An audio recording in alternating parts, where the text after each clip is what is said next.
Et pourquoi j'ai voulu être avocat? Parce que pour moi, avocat, c'est vraiment être dans le dynamisme, être dans la défense.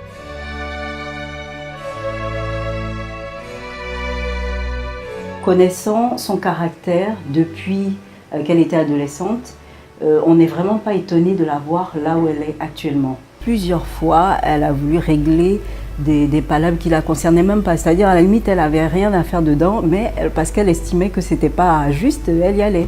Moi, quelquefois, je me disais, on va se faire taper ou quoi, parce que c'est même pas son problème. Mais non, elle trouve que c'est pas normal et tout. Donc, elle y entre et puis elle dit ce qu'elle a à dire, mais elle essaie de régler, en fait, d'être juste.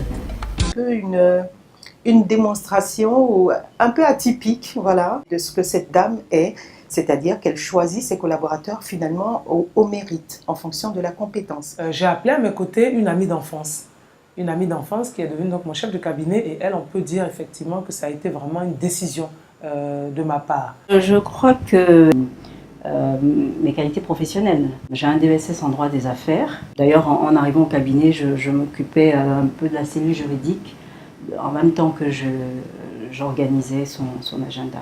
Je pourrais vous citer comme ça en exemple tous mes collaborateurs, que ce soit ceux que j'ai gardés. C'est une dame au grand cœur. Elle est très généreuse. Vous comprenez tout de suite qu'au-delà du travail qui vous est confié par elle, vous avez cette envie d'aller au-delà de ce qui vous est demandé, parce que c'est quelqu'un qui est affable. Vous savez, tout mon engagement politique fait corps avec la spiritualité.